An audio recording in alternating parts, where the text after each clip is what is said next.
e pei o se ai o tai sili ona ifo i tupua, sili ona ami o leanga, mai o rana tau fili numero tasi o Israel. O Israel. Ai tatou sosola i tite i tua le history ma le tala fasol pito le melea. A tatou mana tua mai le tala le na fai masalo le wa e sila mai fafonga tala le na fai e palemia o Israel. Ma le latou taitai militeri, le minstao le taitai militeri. E whapea le whaupunga le taitai militeri. Ma whapea na foi le tala le palemia o Israel. Whapea. O le a latou o le a fufulu e seina ia le Hamas, ia male ISIS, ia mai le lalolangi nei, e ne to iaise se ni tangata whapena. Ia o upu i o le whai e tangata i lato fofolanga i lungo o penga te whailangi. Ma le teimi o le whatala no ai. A tatu ola i tono le whionga pa ia le tua. So le winga o la utala le wala, im tatu whatala no ina melea. Ina ia maua iso tatou mana tu fwele le whaea ea i lungo tatou ulu a tatou loa whai to toa le toa whio mai. A tatou mata ia Israelu o le time clock lea le laulangi atoa. O le wati lea le laulangi atoa. Ai maisi ala au kerusiano. E leo le wati fwele le lontona. O le wati lea fwele le au whatu tua. E maka umai o amea tutupu i Israelu wawa aipe whetau matuspa ia. O le ale timeline Israelu ma mea tula i mai ai tatu mata pe isa mea matuspa ia mawai. So o mea umalama le anga inga o le fionga le tua Israelu. E tu tusa le mana fionga pa ia le tua. Ia, o le utatou lo umalava ia o le Hamas, ia se i whai estu sina utala le titi o te loa lea lala mai ipe mai mo mai fo intangata i le later le history. E fia mata me o tala fasol pito o le Hamas. O tangata lava mai to tonu o le nuu o Palestina.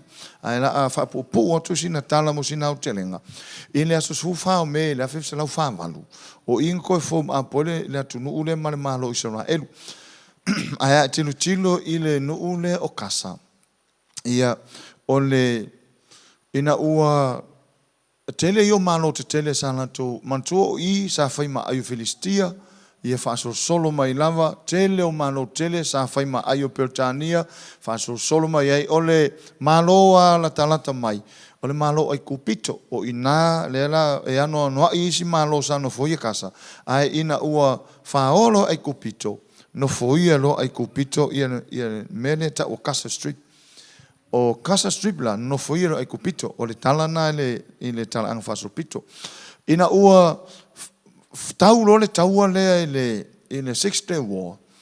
Ona no foia lo le mawhao lo e Israel. Ai mana tua. E le o le whato a whao ele mai lava i le valo anga mai le whenga inga tuai ma le nuu le o kasa. E whai lava ma nuu o Israel. E no fo Israel. Sau lo le o Israel. I le afe se lau whavalu. Ia ua malola Israel le 6 Day War le nga whai le afe se lau no fitu. No foia lo le au sulfai. O mai lo au sulfa e Palestina no foia loa. Mane mene ta o kasa. Ai nalo makasa. Kasa Strip e whaasanga ngai o ile Mediterranean. O inala no foia i loa tangata sulfa e Palestina. Ai o mai le vai taime lua a mata lon fatu la i marikengi le ta o le Hamas. Al Hamas ele o se mea fou lai kong kuspa ia. Lai kong kuspa ia. Tu lai mai lo le lua afe, whaasol solo mai ai, lua afe ma le 5, ia ua amatana te tele whaatu whaavlawe o Hamas. Ai o whee whanau mai to tonu o tangata sulfa ia ua, le ua whanau ma tutupua i le mele ta o kasa. Ia lua afe ma le ono, whairpa lota ma lo le Hamas, control Hamas i le mele ta o Kasa Strip. Lua afe ma le fitu ta aufe Hamas into e whaisa whainga pa lota te mina. Ai loka lo Israelu mea malawa e toi o sef so swani o Kasa. Ia on tango whirola ia leo o Palestina. Ua whaile la tau mau hurele. Ua whaafare pui kusa o whaingoa wa tu wa iro e Palestina o ia Israel whapea. Ua whaia Israelu la tau whare pui le ea. A wa o le ea o wa alele mea o sapalai wa loka ato Israelu.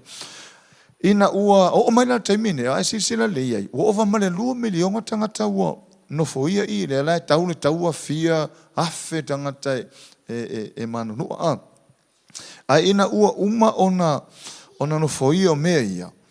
A tato wawa aila iai. I le nuu leo kasa, ia le la fasol solo Wa leva na walo ia mai whalenga ina. Wa leva lava na walo ia mai whalenga ina. Sila ile kenese se furu fai posuma le iwa. Fatoa o le taimi mua na ngata ua ile ngole a kasa I to tonu o le fionga pa ia le atua. Ia kenese se fulu, ia on saifo ia so elo tusi wa mole, ia kenese se fulu. O le fai taule le se sira fai po se fulu le iwa, fai mai. O le tua oi fo io sa kana na fua lea I sai tonu, o na o lea I kasa, I le ala ui atua I kira, o na ui le I sotoma, ma komoro, ma atama, ma sepo ima, e o atu lasa.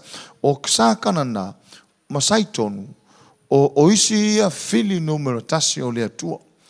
O lea la, o I le ta ua ile mo le taimi muamo, ta ua I kasa. Ile muli ane tonu le fiong pa ia le atua. Sa whaonga ina kasa e whai ma peis o felicitia I taimi o taua. E oso whai ai ma whaalenga ina I ma whaasanga taua I tangata I utaia. O ia I le melea. A e fuala I ai. E le whato a tutupu nei ne me tutono o kasa. A sisila I le whamasino matapu mua. Ia so e lau tusi. Whamasino matapu mua. Ia olo ia ina le whatonunga a le atua. Amen. Le lau whaitau ina atu whai mua ina umaliu, ina umavaile maliu Yosua. O mavaile o tio Yosua, o na whesilia I leo le whanaunga a Israelu ia Yehova. O whape atu.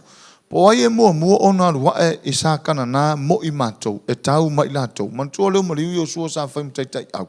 A le lau whesili lore no. Po ai e au ina atu o I sa kana na. O ia alu taua, alu tali lea lea tua, whai mai.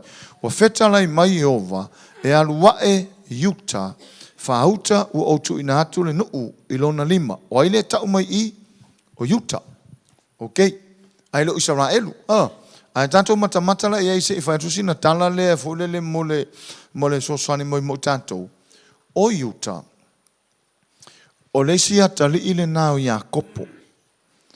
O Isamaeli, le welo tanto mena o Isamaeli ma tamlo Isaako ia o fasino manga I mal pokala me le tuo Isaako fa naula ia leo Isamaeli ia se fulu tolu tausanga ese e tupu ala tamalo Isaako fa naula le ana lona tali o Iakopo la se fulu luo na tali o le tali ila le sila le atali o Yut o Iakopo o Yut lona ngoa o I tonua le tupunga mai Israelu le nei Israelu le tau te wala au nei o Israelu.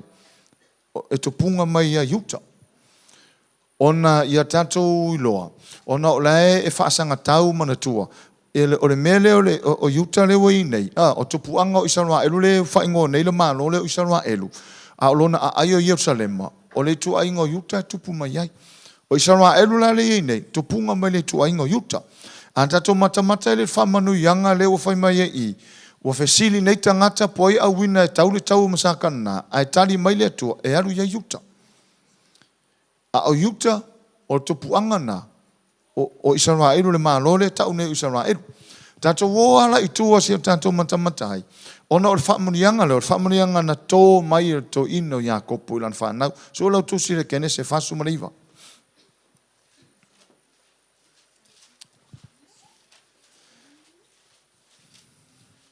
Kene se fasu maliva o inana e tufa I whamunianga ia I le ainga le whanau le ia le lii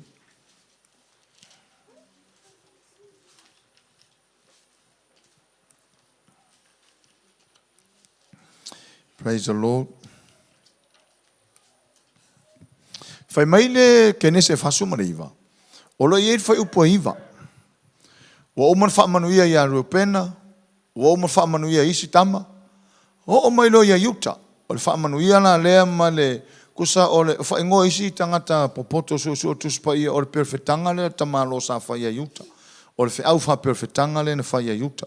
Wha mai whaamanuia na ia Yuta le whaiupua iwa.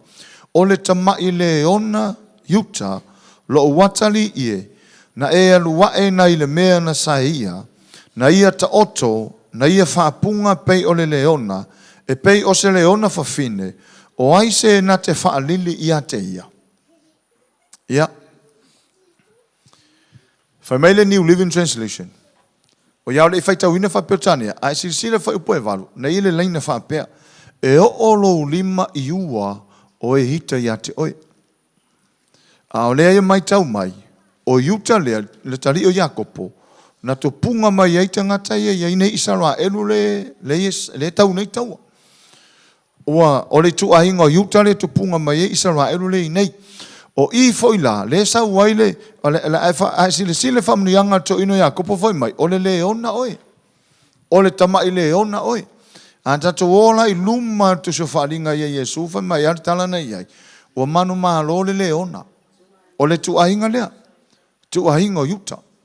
O manu malo le leona o le tu ainga iuta. O Isara elu foi o lo tau nei, o e to punga mai a iuta. Ia o lo iei nisu suenga lo iei nei o lo mixa mai nei topuanga foile nei whanau mai Peniamina. Ia ai o le autu ato o iuta le ie whanau mai nei le ie Isara elu lea. A sila na whamnianga tamaloa. Whai mai foi poe vanu. E o lo lima iua o e ita ia te oi. E maka ukia whamnianga lea o le mea lea. E le ai ma seisi e mawhai. O na toi suia le upua lea tua. E le ai fo se mawhai ona manu malo le malo lea. Ona ua umana tōr whamonianga, mai e au iai lea tua, e ona lea tua mea ia. O le fwoi rātau te matamata ai, o le tu a inga le, whai mai le whapeotania lea le, whai mai whai poe vanu, e olo lima I iua o e ita ia te oi. O le whapeotania le si version I au rifai mai, you will defeat your enemy. E te whaato ila loina, lo fili. Ia. Whai upo hiva I le New Living Translation whai mai, Judah, my son, is a young lion that has finished eating its prey. Like a lion, he crouches and lies down, like a lioness who dares to reef. Kusa ole mele e whaatusa e whapeotania. E whaatusa iuta e peisa I se leona le whatoa, le aisanga, le sa eisanga mangu ai. O nisi version o whapea mai, o lo whaatusa iuta o le leona ua fo'i mai ua umanga ailanga mangu. O umanga saila na manu. Nela whai mais whasa moa. Nā lua e nei le mea na saia. Lona winga. O whaatusa to ina lea lona tali ilo yuta. E pei o le leona la ua fo'i mai ua umanga saila na manu ua umana ai. Whai mai la ia leo sau ua malolo. Whai mai marfesili. O aila se se whaalilia. O aise na te whaalilia te ia. Lona winga. O le whaamanu ianga lea. O le whaamanu ianga ia yuta. E le aia se mawhainga kuuma kau whaalili le kua hinga lea. Aisea, ua tōr whamanianga. A tato matamata fwela tu se whamasino. Ua mawai o sua. A e whesili ia le nuu. O ai mau te awina I o le tau le taua. A e whai mai le tali le tu. O te awina I uta. Aisea, lango le onga le mea lea. Amen. O le ona. O le tene e o le soasani mai ona o atu nuu uma mamalo uma. O le nako taula inga o Yerusalema. O Yerusalema lea ai. O le alme mafu inga ti ngata ngata ia Yerusalema. Ona na vala au le whanau aperama. Vala au ia isa ako ele vala au ia isa mael. A tato matamata e mo ilawa na awe whamanu ianga ia isa mael. Ia oke le loa oepe a e sile ko e whamanu ianga awe whamanu whamanu ia tamaro. Ia pe oi ore a singa le vau. Kusa lai ave whamnianga e whai oi ma to punga no e tele. Tu sa lai ave whapena whamnianga e ese mamaua ma le vala au na vala au waine atua ia isa ako. O porkalame a ia le atua o isa ako. Ai o le porkalame lo matua o isa mahedi. A wata to matamata le tala lea. O lo makua le nga mafua mea ia. Lo makua le o toi mana tua ino i le tala ia atama eva. Mantua o le tala noanga uma o le atua ma atam. Ai oso marki Apollo attack eva. O ngai lo le ki Apollo. E ifi lo eva. Ifi le lainga o tangata uma lava. Aisa lango i o fa au tama o tangata ola. Le foi la wa saule atua te aper amo tala no aper amo. Tala no aper amo. Tala no fa ia tu fofolang. Ai attack foi ki Apollo eva. O ia sara. Ele o ta ua mai I ia whape amen whaasoso te Apollo salo. Ai kau kei loe le mele sa orenga whai. Mau ki ngola ngofo sero makua pea. Umare kau sanga wa ia kua ele eise mea. Umare kau sanga wa kua ele aska kou. Whai mai lo makua. Sauia o sia ukama. Kau kakaro kung kile piko kua lang house ke o folele. Ku leilo o ai tupu mai ele tama. Ia o koe o pe o koe a afia ilo no loto o. Ia pe ia ole sa ole pesa se fai au. O e ana vina mai o te alu.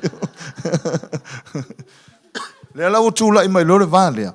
O le va kongu ala le. E ala launga ti ngā maloia. O ngā o i re ngā halu e whamangu ia. O i so lema foila. O le ailo yuta. O i re ngā makua i ko e whamangu ia. Mai makua i le kaka i e malo uma. O le o malo uma i e a ngai o ia Israel. O la e la ko ke focus a ngai le ai. O na e tusa mane fionga pa ia ne tua. A sisile sa ka riamta po suma le lua. O lo i fai po lua fa pe fa auta wa ulava o te fai a Jerusalema mai po tau te vaino uma o vanga vangai. E pe e iai foi ia yuta pe a vangai a Jerusalema. O te fai a Jerusalema mai po tau te vaino uma.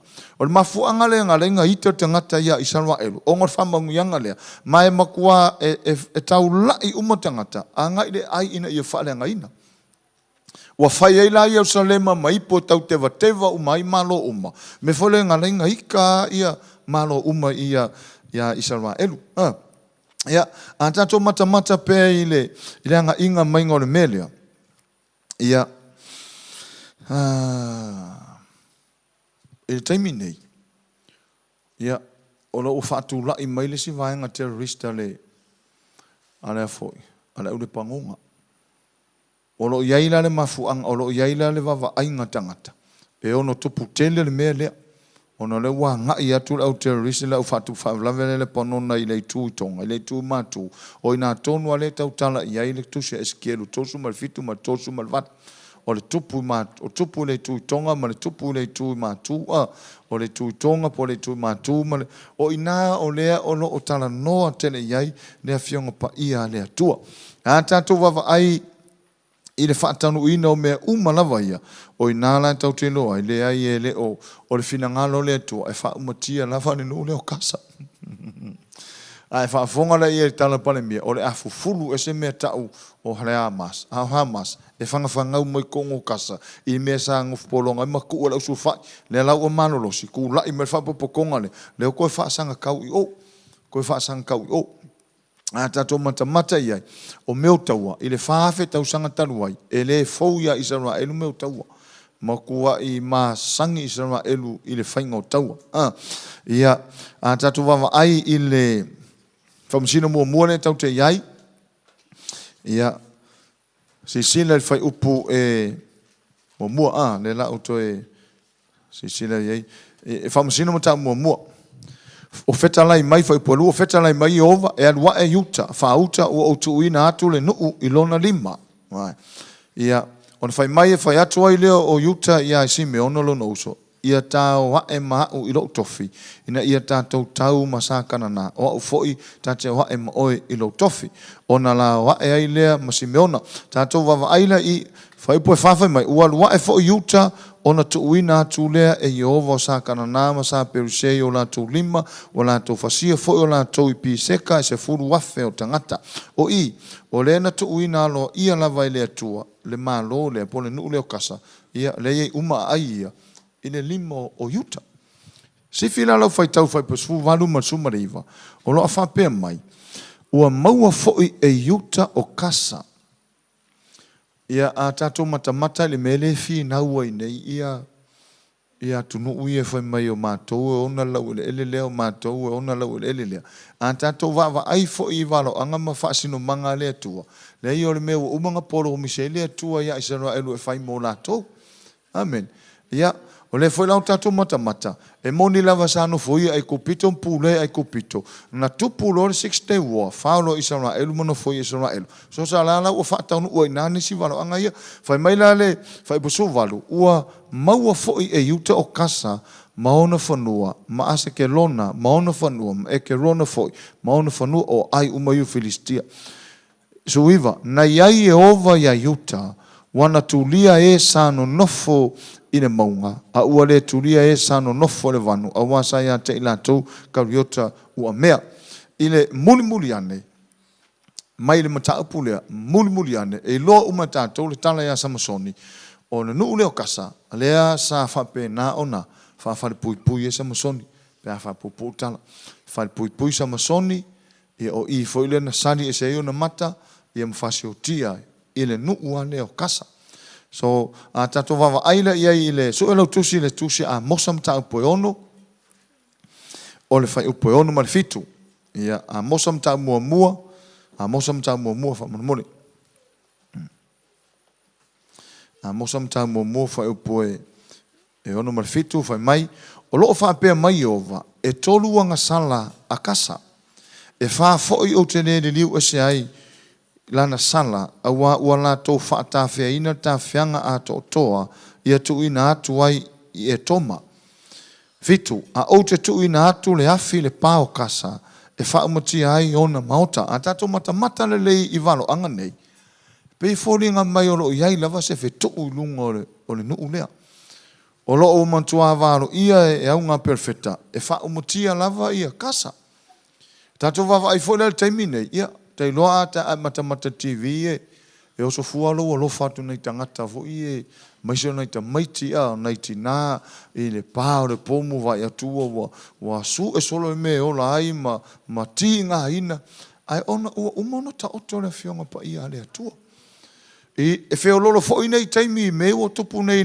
lo me ia na tupu le taimi ia o ai fo nga misi lo fa ai ona fa tau no le fina ngalo le atua o me umala ia tutupu le ai o le ai to tonu le fiong pa ia le atua e a mai e se langona le lei mo tatou o le fae e lungo tatou ulu langa le tupu fua taua le tupu fafo e le tupu fua e mo ila a tatou vava aina e le taua le faine ia fo o le fo mo tau Rusia ma Ukraine Rusia ma Ukraine a e mata le ia Rusia a alu fafano al Middle East te lo ma malamo mai tatou o lo o ilunga le tu matu ia le tau tuspa ia le tu tonga ia le no leo o Rusia ia so tuspa ia o makoku e fa ingolu ia le no leo o makoku le tu tonga ai alu fa no Middle East o inga kongwa ka o Rusia kongwa so o Rusia la kemingi o makoku nga kuspa ia le skeru korvat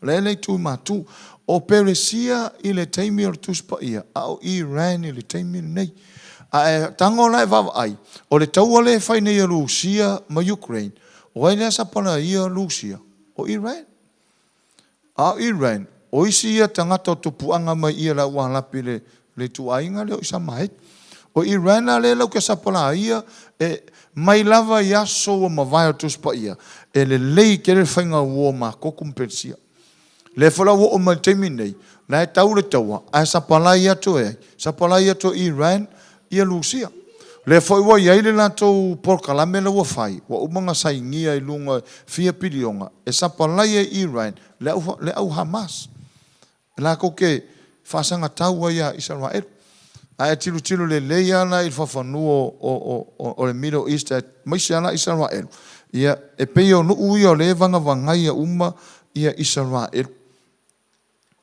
a tiro le leila ia e ele so otanga fo ia malo ia Rusia le ki ofo ia a fia na ko sa poti mese e lango fo le mese mele sa fa penga fo ia Iran ona ola to fo le ta ruo tu spa io Persia e foi e lango tele la to mese e fai ona ola to lava le tu puanga olea mana o mia e fufuru ese Israelu mai le fonga ele ai fa avelave o ai se fa alilia te o le leona ni me o le leona le tu ainga yuta o le tu ainga tonu alea o le mai lava le matanga o tu malo uma e matua ngu lava lo ta ua niso tusu singa o lo ati ngu nga ile nu o le tua o le mafuanga ia ona Israelu lava le matua le tua o Israelu la le te minei fanau mai o tupuanga ia o lato tupuanga o le tuainga yuta.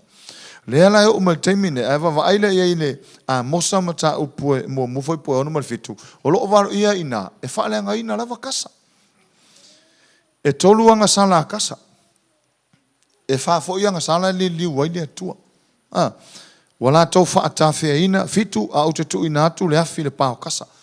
O perfetanga uma ia, tau te loa, le ai e ai lava le mele tupu si malosi, I lunga I le kasa strip, ia. Se whana ia mta upoe lua whai upoe wha. O lo ia ili stasi walo anga o lo o ta ua mai perfecto se whana I whai mai. A wā e tu ula fo ina kasa e a vea fo I ase ke lona ma mea ngao ngao. O ase tota la to te tulia o ia I le tu tono le la e lia ina fo I ke rona. E wha umakia uma a ia. O to tonu la vo kasa iai. O I leanga tu lai mai ia. Whai ma senta o filiskia I ngā vai kaimi ar kuspa ia.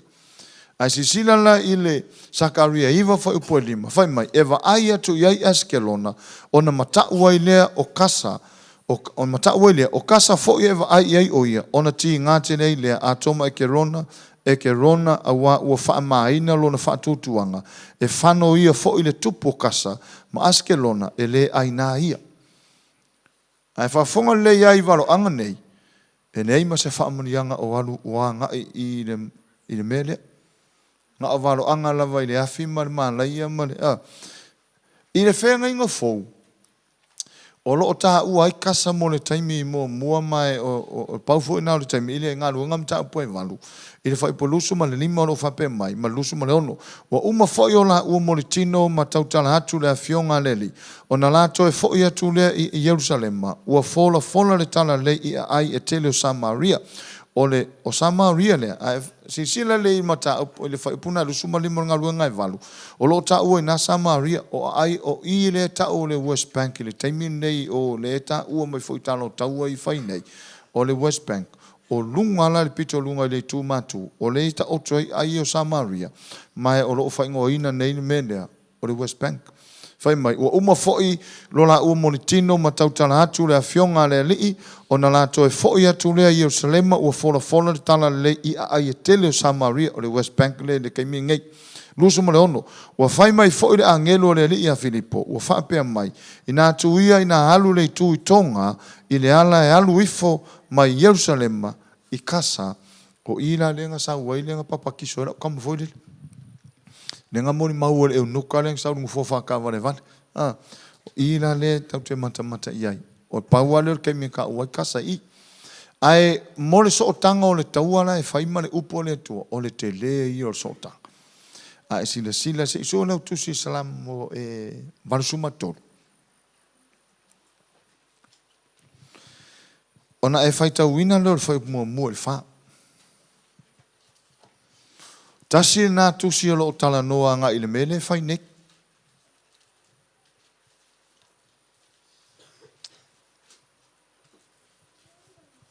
Vanu se furu mani tolu. Fai mua e tau le wha. O lo wha pēr mai. Lea tu wai. Awane I e le feta lai mai. Lea tu wai. Awane I le tali mai. Awa foine e mapu. Awa wha auta. Ua vava o oe ua ita ia te oe. Ua ino fo ia te oe. Ua lātou wha maurulunga. Ua lātou tonga fiti wha lilo ilo nuu. Ma lātou tau pule ie ua nā tia oe. Ua lātou wha peane o maia. Ia tātou wha umatia I lātou ia le toi whai manuu. Ia le toi manatua lava le ngō Isara elu. O le ale eim malo ie ngei fufulu ese Isara elu aunge ese Isara elu lungo fonga ele. O menga ai mata le leia tuspa ia mai timeline le Isara elu. Ele ai se piliota posentule mise se kaua. Ai se a. Salamu e vanko. Le ale e mo kanga kai kau pule. Ai fa fonga le ia le tala fa salamu foi mai. Ua ino tangata ia te oi. Mai ua vava o, a ua whauta o vava o e ua ita ia te oe. Ua ino fo ia te oe. O ita ngata ia. Malo uma ia ita ia Israel. O le ita na I le atua. Lela e whai mai e ma le lato tau pulenga. Whai mai ia, o le lato mana onga. Fufulu e se le mea tau o Israelu. I le larangi. Ai sila la skipilo whai tau whai poe ono. A ngai whai poe valu. Fai mai ia fai upo ono. Ua ui, fai upo ono. O fale ie o e toma masa isa maeli. O Moapi masa hakara. O ka vala maamoni maamaleka. O Filistia a toa mae ua nonofo i turo. O Asuria foi ua whaatasi ma i lātou.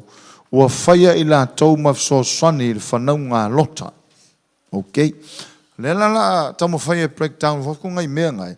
A e tilo nei i whale ia nai a mata mai ai whai upu e ono. Whai mai. Whai upu e ono le walu. Ono whai mai. O whale ia o e toma. Ma isa mai li.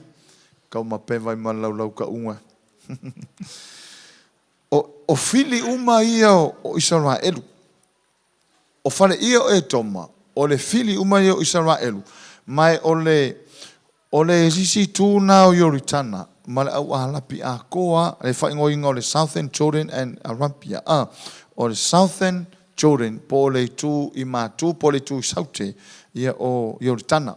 O fili umanga e tala nolo i whale ia o e toma, tala no i fili o Israelu. Tala noa i le o Moapi masa hakara. Moapi masa hakara. Ia o le o ngā totonu na o Yoritana. O le o ngā totonu na o Yoritana. Ia whaawau mai lalo whaitau ia ka vala maamoni, maamaleka o Filistia. Ai kilo le o ka vala amoni maamaleka. O le pangonga masulia ma le pengsula i Sinai. O mea umana ia, o fili umai alo, e mangai fo melea. O kaku o kau ke kilo le map o le Middle East. Ma kaku wawa aiela ia le penona, masuria, ia whaasolo i whai i le ngai aku ngu umanga le ka uma i whai mai. O ka vala maamoni, o sulia ngā male pangonga. Ai tanga i le leiala i mea umai e ta umai i. E whaakari o li o whaapea malo ia. E o ia ai kupito. Ai o ngā totonua i Israelu. Male ai o Jerusalem. So e whanga umala whaapea ia ia ko e hika umai i. O ngā o leo whai mai. O whale ia o e toma masa i Samaeli. Ia i Samaeli lele. Me kamalo makua lele. Me vesi ai ngei. O Moapi masa hakara. O ka vala maamoni maamaleka. Ia o ka vala maamoni. O le panona masuria. Ia a o Filistia. Ngai ka umai ngafa mai ia. O ka vala maamoni. Ka vala maamoni. Ka vala maamoni maamaleka o Filistia ato mai o nofo i turo. O Filistia o Kasa Strip konguanga kaimingi. Mera le ka o Kasa Strip le e Filistia ato mai o nofo i turo. Ia o inga kongua le ka unge o le Kasa Strip. O le tato mata la anga i le taua le whainei. Ma nuu ia ma maloi i. Le i o le mea ua levan tau pule maloia. E fofuru ese Israelu mai le lalolangi. O le lato tau pulpulenga e fofuru ese Israelu. Ai le tala la e whaila apostolo e paulo i le kansiru. Mo whai mai.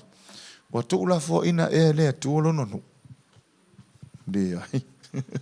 E le tuu la fo i e le atuolo nonu. A si sila leila tu se sakaria. E iai fo i le atuo teime vangai ia. Vangai ia Jerusalema. A tato mata la ia ima tato ma fo fale nganga fo le iai. O le fo tuanga ale fai evangelia. E whae ea o tātua. Whae ea o tātua. Tau ia o. Ai whae mara lose i tātou Samoa. Au ke resena umalava. Langa Iesu o tanga o tauanai oma. E tau a whio mai whafose Iesu. Langa o le mea moni nei tono tuspa ia. E le eise while mua maua. E le maua. Wa whia se furu kausanga mai kuspa ia. Whaafe kausanga karuainga while mu. E le while mu. Le uo o mai nei. E le o ies while mu. A ua fia whanotanga nā tunu o tamu whaisaini whilemu. E le mwhaisaini. Te lor tana le o ngā tuspai sistemi tatu o iai. E whato a whilemu. Paula me le au mai. O salamo se lau lorua. Whamei tātou tea. Ta talo mo whilemu i o salema.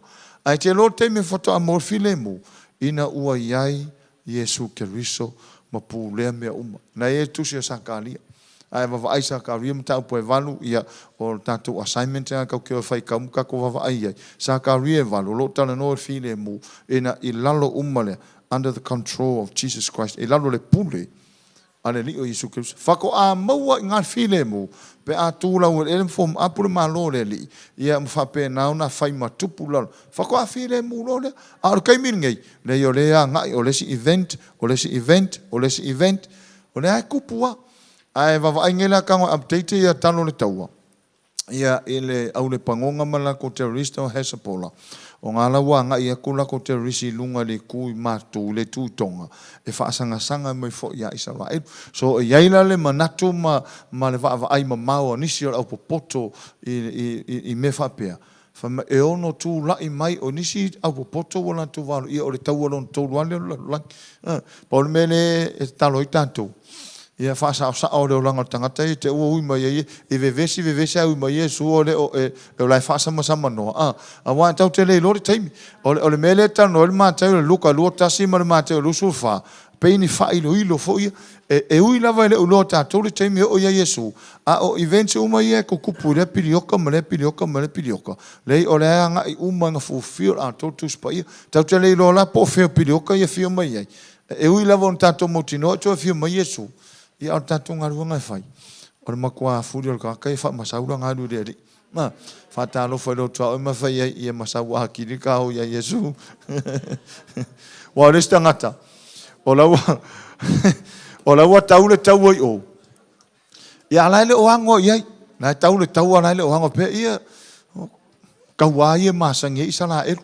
Leo te leo so tango le tau alai I.